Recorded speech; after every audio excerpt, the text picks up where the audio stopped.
Well, good afternoon. I'm Dr. Barry Wood, and I'd like to welcome you to the second annual Thomas Crouch Fellowship Lecture.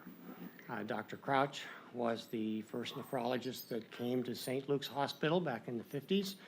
He developed the dialysis program, the transplant program. He was president of the staff. He was president on the foundation. And so I have done this in his honor as he was my mentor. And this, for the second annual fellowship, I am very pleased to introduce Dr. Alan Yu. Dr. Yu is the Director of Hypertension and Nephrology at the University of Kansas Medical Center.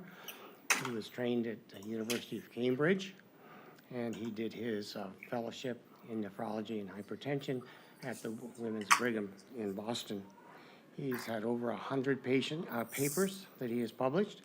His interests are in autosomal dominant polycystic kidney disease and calcium kidney stones. And today he's going to give us kind of an update on adult, I still call it adult polycystic kidney disease, autosomal dominant polycystic kidney disease. Alan?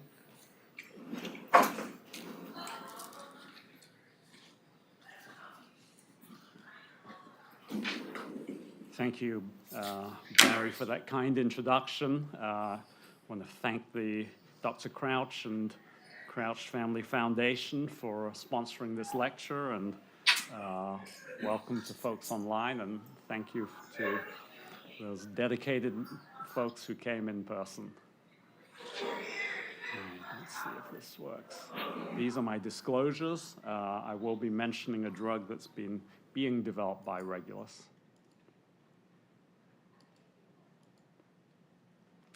So I wanted to start by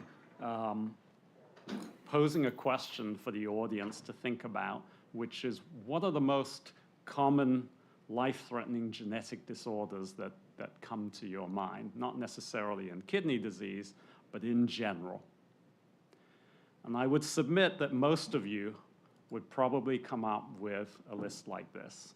So these are the 5 of the most common genetic disorders in the US, starting at the bottom with cystic fibrosis, really pretty rare at 1 in 100,000, and all the way up to Down syndrome, 1 in 1,200.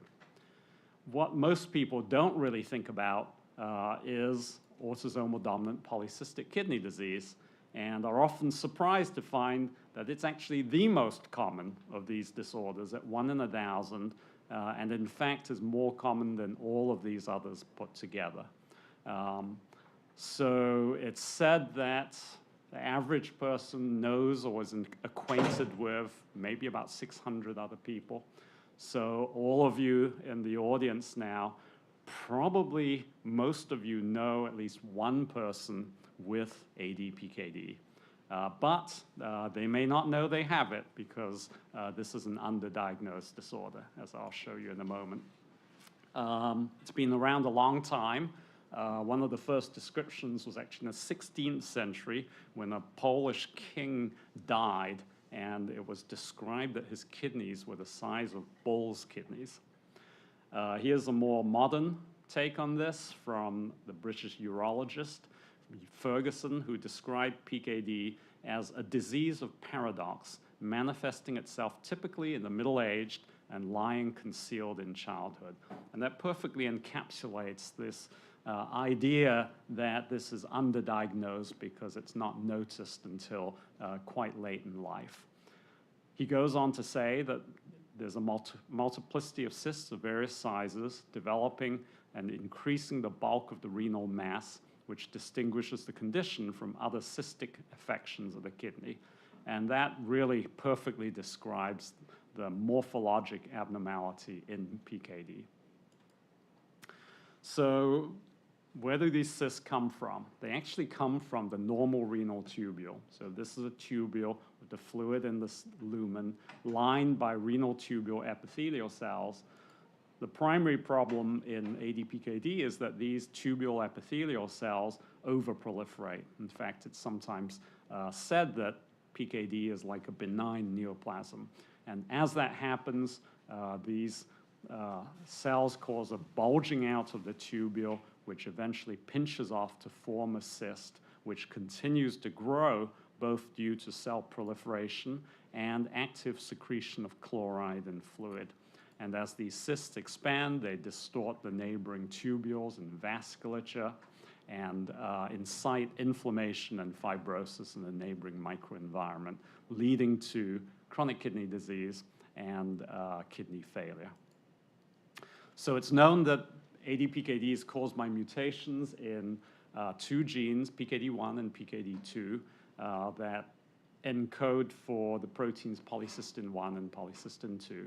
Polycystin-1 is a multi-transmembrane protein that has a very large N-terminus extracellular domain and looks like a cell surface receptor. And it interacts with polycystin-2, which is a member of the TRP family of calcium channels.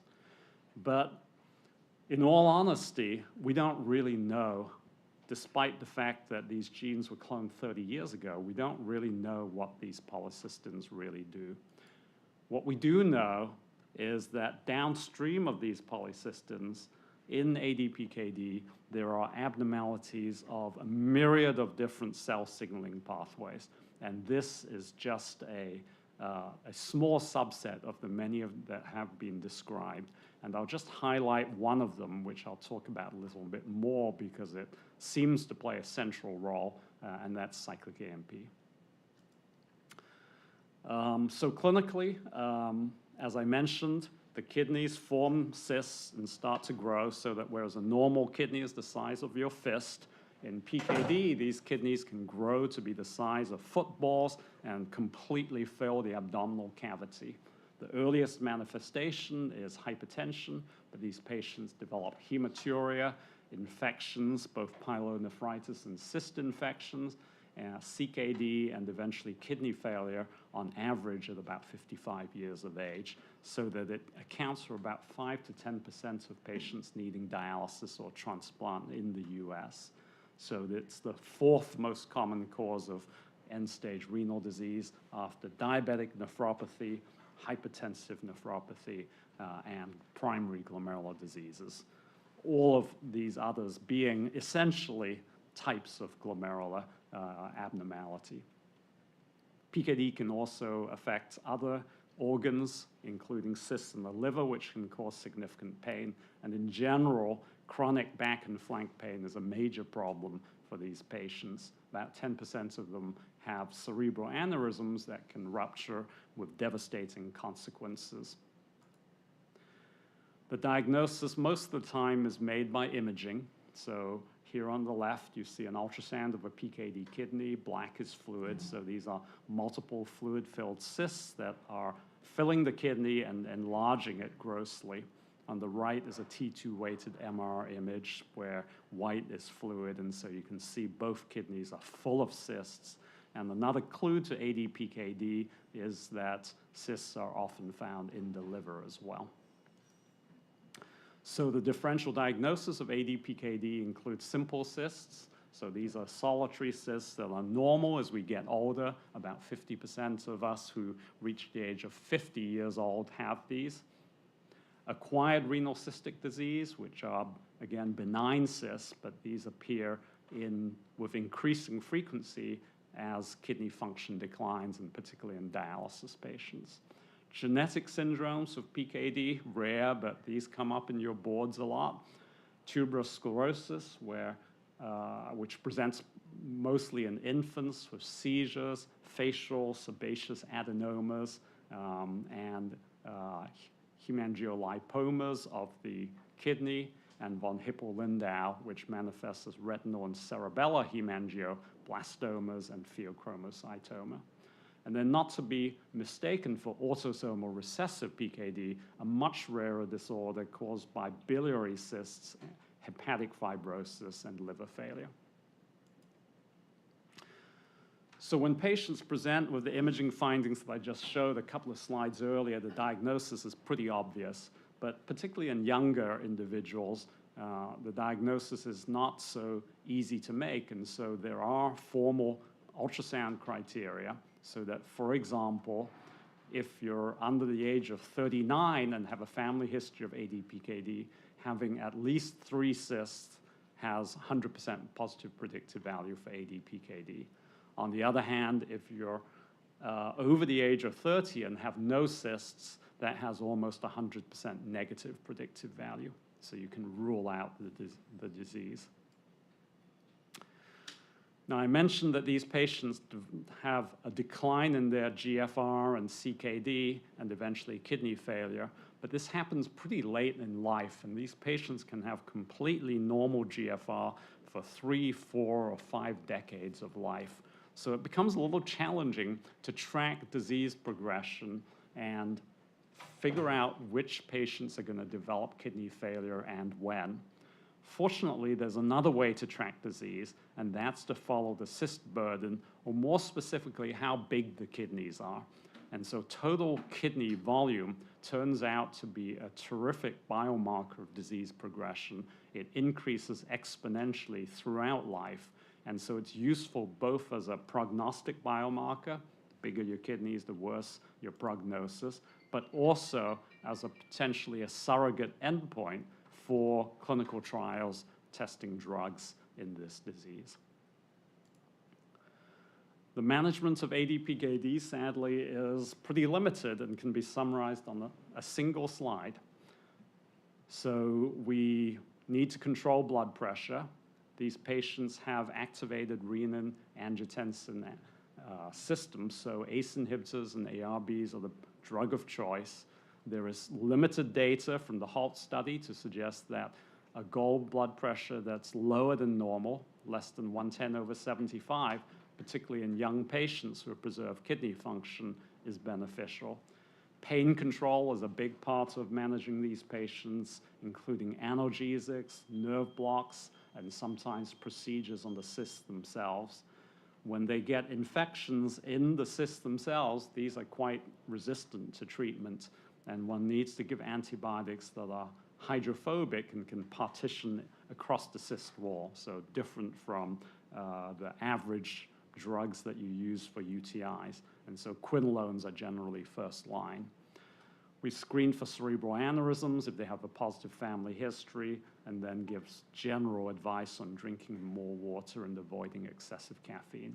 But up until just a few years ago, there was no specific treatment that could slow down or prevent PKD. Fortunately, that's changed, and we now have one, and it is based on this signaling molecule, cyclic AMP. And I show this gentleman, Earl Sutherland Jr., because he discovered cyclic AMP and is actually the only Kansan to have won a Nobel Prize. And then this distinguished Kansan, Jared Grantham, is actually the founder of our Kidney Institute at KU, and he developed a huge body of research in PKD. And here is one of his earliest studies where he showed that when he cultured dog kidney cells and added to it drugs that either stimulated the production of cyclic AMP, forskolin, or gave a cyclic AMP analog, that these cells formed into cysts in a 3D culture and grew. So cyclic AMP seems to drive cyst growth. He was also the first person to dissect human PKD cells from PKD nephrectomy specimens, and when he cultured them, they also grew cysts. And when he gave forskolin and another drug that inhibits the degradation of cyclic AMP, he could see that these cysts would rapidly expand in real time.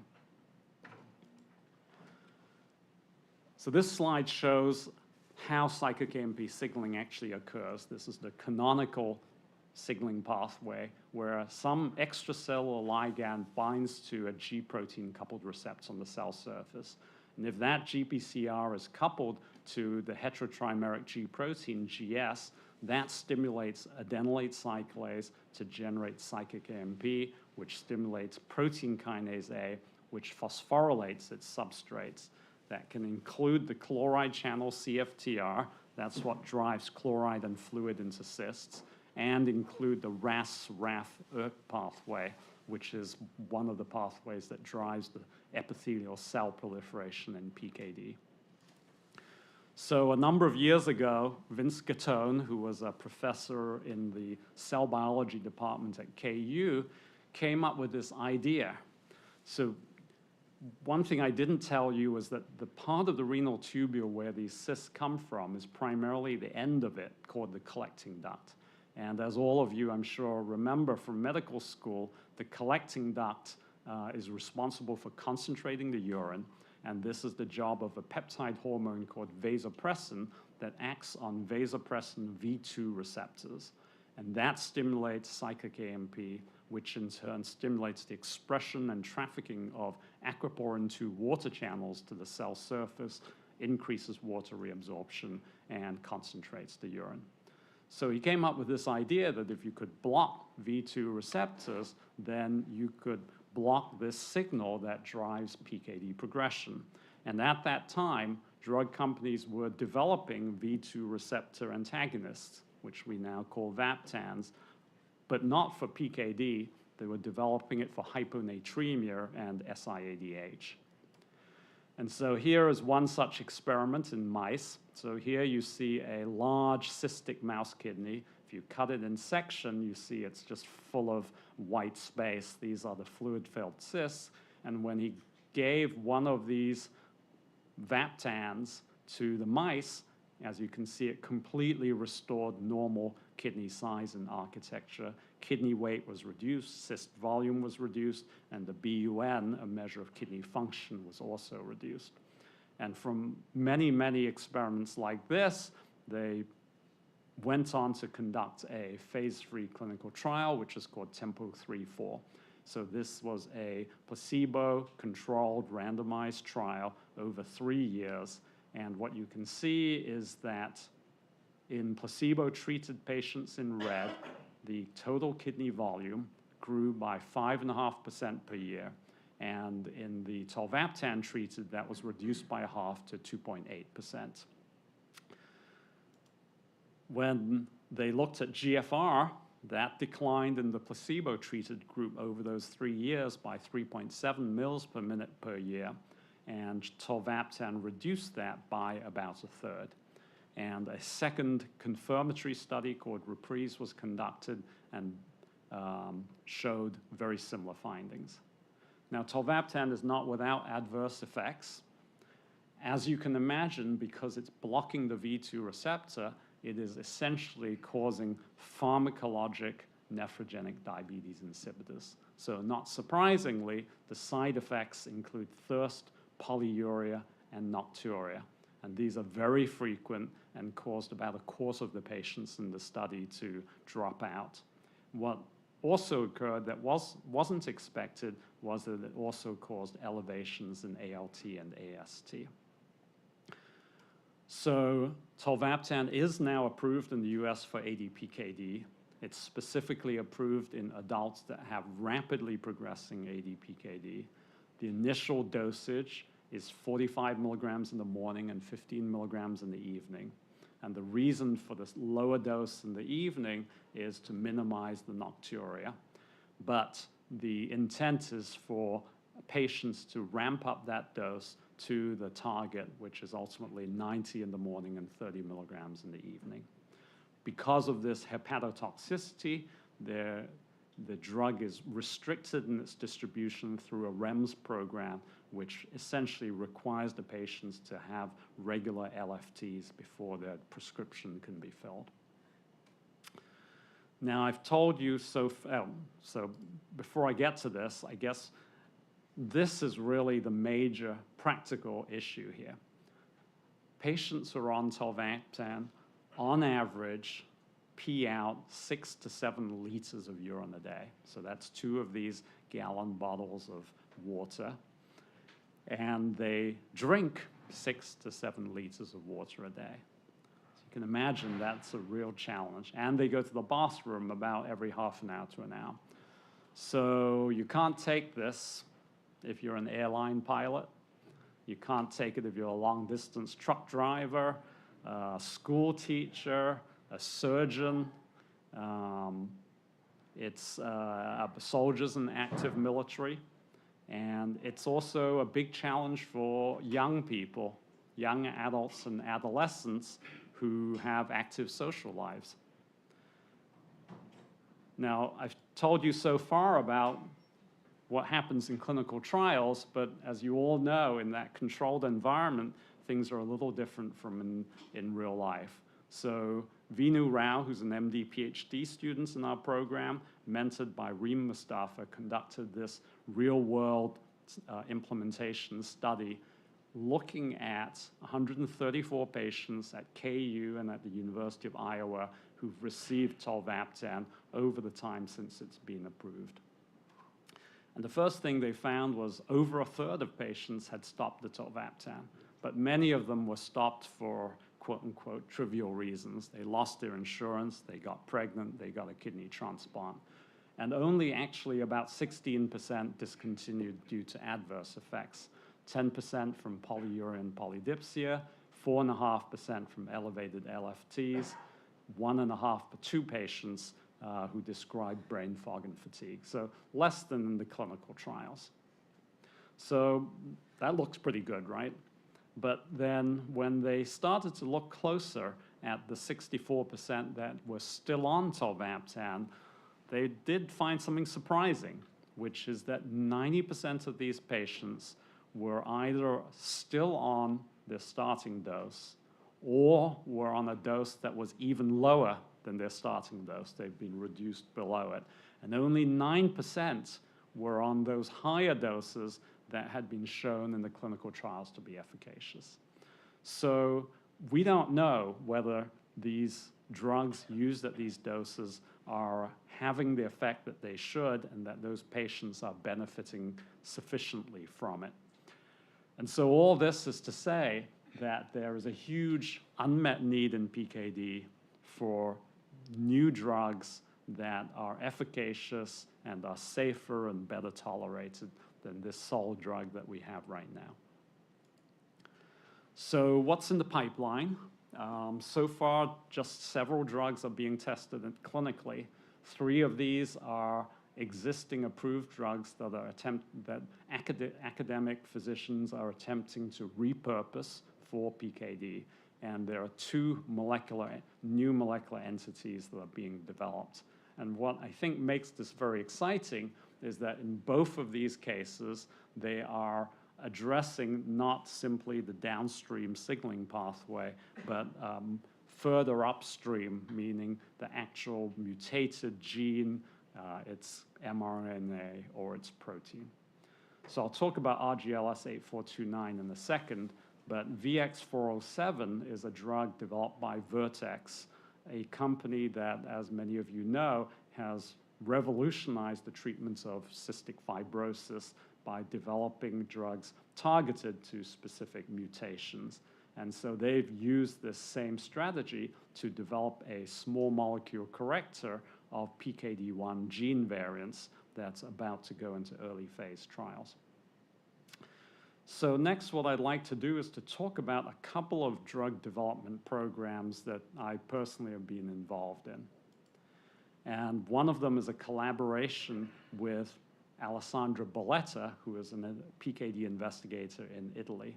And about 10 years ago, Alessandra's lab noticed something interesting here. So what they're showing here is cultures of normal renal tubule, actually mouse embryonic fibroblast cells, and cells where PKD1 has been knocked out. And to their surprise, they found that the culture medium had turned a different color. So culture medium has a red dye in it that's a pH indicator. So this showed that the cells were secreting a lot of acid. In this case, this is lactic acid. And to cut a long story short, they figured out that what these cells were doing was exhibiting something called the Warburg effect, or Warburg metabolism, a phenomenon that had been described by Otto Warburg in cancer cells and proliferating cells. So if you bear with me as I show just a little biochemistry here, this is what our normal cells do. In normal cells, when we have oxygen, glucose is used as input for energy, undergoes glycolysis, generates pyruvate that then enters mitochondria and undergoes oxidative phosphorylation. And this generates 36 moles of ATP for each mole of glucose. In the absence of oxygen, glucose undergoes glycolysis, but it can't undergo oxidative phosphorylation, and lactate accumulates. So this is anaerobic glycolysis that generates some ATP, but not very efficiently. In proliferating cells, which include cancer, and now as we've discovered, PKD, whether or not there's oxygen, the cells preferentially divert glucose to glycolysis and the generation of lactate, a molecule that then gets used as a building block to make the macromolecules that are used for creating new cells. So that's why it's used in proliferating cells. And because this is very inefficient in generating ATP, the cells have to really rev up glycolysis. So they use a lot of glucose. We say they are dependent on or addicted to glucose. And so one can exploit this, and Alessandra tested this, to block glycolysis. So she used an analog of glucose that is missing an oxygen atom on it, 2-deoxyglucose. And 2-deoxyglucose enters cells through glucose transporters. It's phosphorylated by hexokinase like glucose, but it doesn't proceed through glycolysis, and it actually blocks glycolysis. And this would be predicted to block the cell proliferation of these cells. And indeed, when they gave 2DG to mice, it dramatically reduced the number of cysts, here showing the cystic index. And she's shown this now in 4 mouse models, and other groups have shown this in rats and in pigs. And so based on this, Alessandra and I and our collaborators at KU have been involved in trying to develop 2-deoxyglucose as a treatment for PKD. And we have a Department of Defense grant that's funding a lot of the preclinical work that's needed. We are getting ready to submit an IND on this and raising funds for a phase 1 trial. So the other thing I wanted to talk about alludes to this issue of how do we try and tackle further upstream and actually the root cause of this problem, which is the PKD gene mutation. And this story starts with an observation by Vishal Patel, who's a scientist and nephrologist at UT Southwestern. And he was interested in microRNAs, which are these short, non-coding mRNAs that have a regulatory function. And when he looked at PKD cells, whether they were mouse or human, he found that there was one microRNA, microRNA 17, that was always upregulated. So these microRNAs work because they bind to a complementary sequence on a target gene's mRNA, usually in the 3' untranslated region. And when they do that, they inhibit the translation of that mRNA, and they stimulate the degradation of that mRNA. So they reduce the expression of that gene. MicroRNAs generally target multiple different genes, but what's really neat about microRNA 17 is that 2 of the key genes that are regulated are in fact PKD1 and PKD2. In other words, microRNA 17 is upregulated in PKD, and it serves to downregulate PKD1 and PKD2 and presumably make the disease worse. And so Vishal went on to show that when he overexpressed microRNA 17, it made PKD in mice worse, and when he knocked out the gene, it ameliorated it. So based on this, he teamed up with a company called Regulus to develop inhibitors of these microRNAs. And so these are oligonucleotides that are complementary to the microRNA and bind to them. They're called antagomeres. Here's one of the earlier versions of it. And what you can see is that compared to the control, very cystic mouse kidney, when they added this compound, it dramatically rescued the disease, reduced kidney weight to body weight ratio, improved the serum creatinine, and improved the survival of these mice. So a newer version of this is currently in phase 1 development. Now, there's a fundamental challenge that we in kidney research face, and particularly in PKD research, and that is that it's extremely difficult to figure out when we give a drug whether it's acting on its target in the kidney. So in other organs, and particularly in things like cancer, which we're very envious of cancer researchers, they can just stick a needle into the tumor and biopsy it and look at it. But in the kidney, you can't do that. So we generally do not do protocol biopsies of native kidneys because the morbidity is too high. You can get significant bleeding from it. But there is a particular problem in PKD kidneys. So as you can see here, the PKD kidney is basically a big fluid-filled sponge. And if you stick a needle in it, you're not going to get any tissue at all. So there isn't a way of getting at that. Fortunately, there is another way. So in the urine, we all excrete a large number of these little, they look very big here, but they're actually 70 to 140 nanometer diameter membrane-bound vesicles, which are called exosomes. And these are shed from the extracellular surface of cells, and the urine exosomes come from the glomerulus, they come from the renal tubule epithelium, and also from the urinary bladder. And Chris Ward, who is a scientist in our institute at KU, formerly was at Mayo. When he was at Mayo, he discovered that urinary exosomes express large amounts of both polycystin 1 and polycystin 2. And what's more, in PKD patients, those levels are significantly reduced. And so based on that, he developed an assay to measure polycystins in the urine. And so the prediction from this is that if we block this microRNA 17, that we would actually increase the expression of polycystin 1 and polycystin 2, which could be measured in the urine. And that turns out to be the case. So a phase 1b trial of the latest version of this antagomer of microRNA 17 called RGLS8429 is ongoing.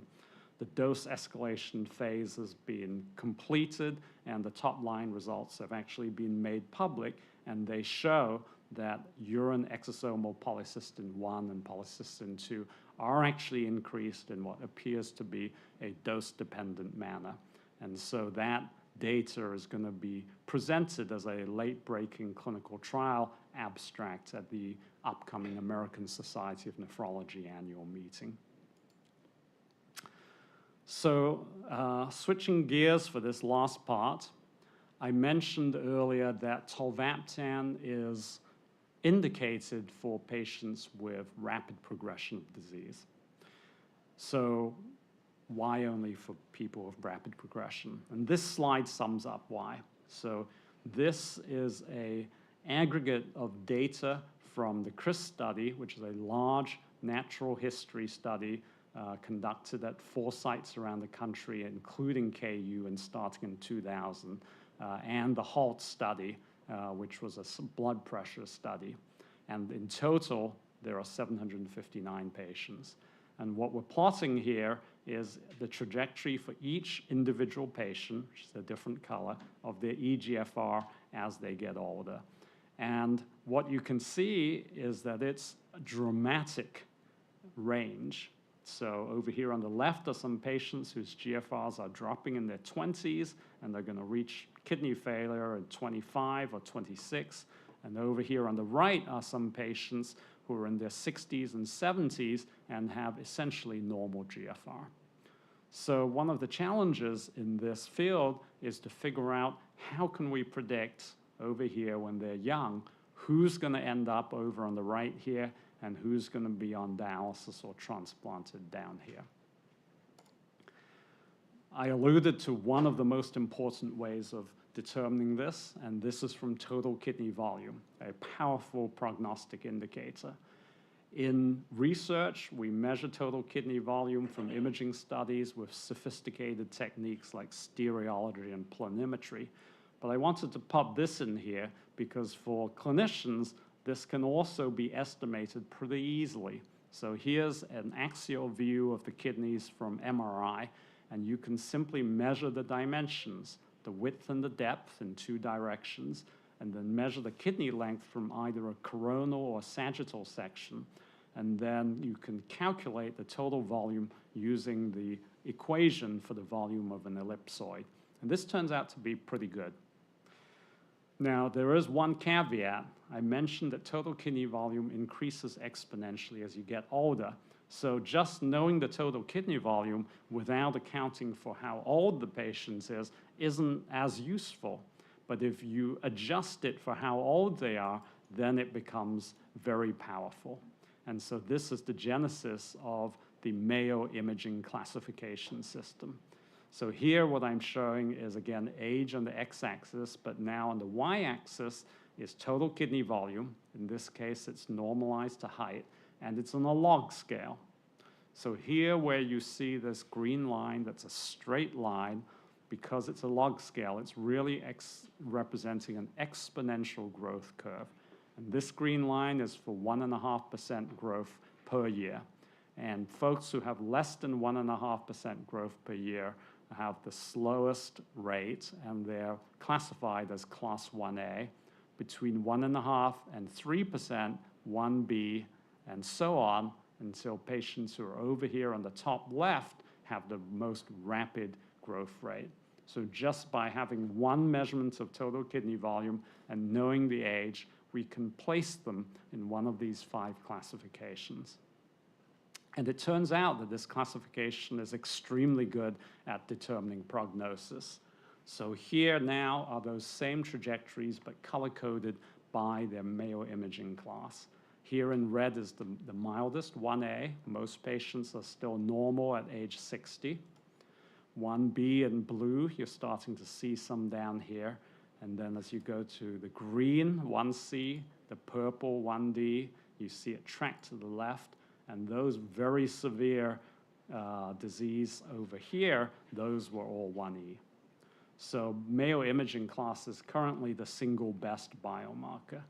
But even so, alone, it does not explain all the variants. So even if you're orange, 1E, your GFR could be down here at age 20, or you could still get out to 40s before your GFR comes down here. See an orange line out here. So what that's telling us is that there are other variables that predict the prognosis within each Mayo imaging class. And so to try and determine this in this CRISP-HALT study, which we've now followed for 22 years, we are developing multivariable prognostic models. And this is the final version that I'm showing here. So what this is a Cox proportional hazards model. It's telling you the hazard for kidney failure, not at a specific time, but we know we have good data out to at least 15 years. And so you can see, for example, that age is significant. What this is showing you is that for every year older the patient is, there's a 11% greater hazard of developing kidney failure. Sex is not significant, but baseline creatinine or eGFR obviously are highly significant. Mayo imaging class is very significant. The lower classes have a lower risk. The higher classes are much higher risk. We know that PKD1 mutations are worse than PKD2. Turns out it's about a 6.5-fold difference. And then if I just jump down here, high blood pressure, not surprising. BMI, higher BMI is also worse, which has been shown before. What hasn't been shown before are shown here. Serum total carbon dioxide, so that's our bicarb, or hemoglobin. In both cases, lower levels predict a higher risk of kidney failure. And also remarkable is what's not here, which is urine albumin or protein. And so this is quite different from most other forms of chronic kidney disease. In most other forms of chronic kidney disease, these are not predictors of kidney failure, but urine albumin is a powerful predictor. And that gets to the fundamental difference between PKD and all the other chronic kidney diseases. As I mentioned, the main categories: diabetic nephropathy, primary glomerular disease, and hypertension, which really is a catch-all for patients that mostly have forms of glomerular disease of some sort. And so in all of those cases, albuminuria is a major feature and a major predictor of prognosis. PKD is not a glomerular disease at all, and so they don't get significant albuminuria, and albuminuria doesn't predict prognosis. But what does predict prognosis is bicarb, which we think is telling us about tubule function. This is a marker, we think, of the ability of the tubules to secrete acid. And hemoglobin, we think, is a biomarker of interstitial function, the ability of the interstitial cells to make erythropoietin. And that's why they're predictive of kidney failure. So this model seems to work pretty well now. So here we've divided the cohort into quintiles of risk using the model, with red being the lowest risk, purple being the highest. So this is survival free of kidney failure, and you can see the dramatic difference that this model can discriminate between. On the right are calibration curves, so this tells us how close the predicted risk is from the actual observed risk at 10 years and 15 years, and data that lie on the diagonal line of unity indicate that it's pretty close. So this is a very well-calibrated model. And so based on this, we have developed an online web-based calculator where you can plug in the information about these patients and get a 5, 10, and 15-year risk for kidney failure. And so this model that we've developed is specifically intended to use just clinically available common variables. But if we're going to go beyond this and improve on this, we really need to use more sophisticated techniques. So the last slide just shows one of those, which I'm quite excited about. So this is a collaboration with Tim Klein, who's an imaging scientist at the Mayo Clinic. On the left here is an MRI of a cystic kidney, and he has used AI to develop a program that segments these cysts, so that outlines each of the cysts, not only within a single image, which might seem simple, but sequentially across sequential images on an MRI, and tracks each individual cyst. And that's actually quite hard to do computationally. And from that, this shows a sort of pseudo 3D colored image from that program. He can count the number of cysts, he can determine the size of these cysts and distribution of cysts, the amount of remaining parenchyma. And all of these cyst metrics in preliminary data we found are actually better than total kidney volume as a prognostic indicator. And when you have total kidney volume, it adds to it as an independent prognostic risk factor. And so we think this is the future of this type of work, and that this might be even more useful and applicable to children. So my take-home messages are that ADPKD is more common than generally appreciated, but in many cases undiagnosed. So our internal medicine and pediatric colleagues can help us there. Early and aggressive treatment of hypertension is important. Tolvaptan is disease-modifying and may be most beneficial when started early. Measurement of total kidney volume by the ellipsoid equation is important to identify rapid progressors. Improved prognostic tools such as risk calculators are coming very, very soon, and newer drugs are in the pipeline, and particularly research in gene therapy is really starting to show some promise. I want to end by thanking my collaborators, These are the folks who I collaborate with on our 2-deoxyglucose project, and these are the multiple sites now that are part of the CRIS study, and our work is funded by the NIDDK and the Department of Defense. Thank you. Happy to take questions.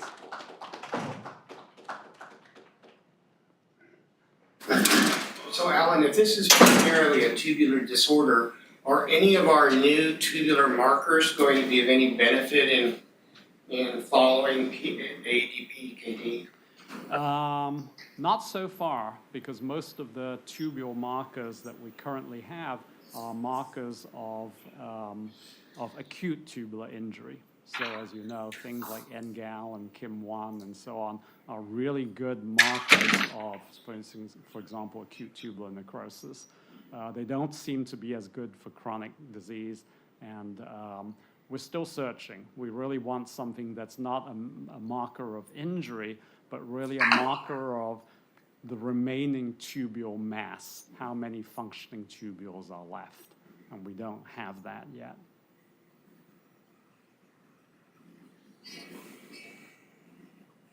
Any other questions? Alan, thank you very much. Thank you so much. Thanks for staying till the end.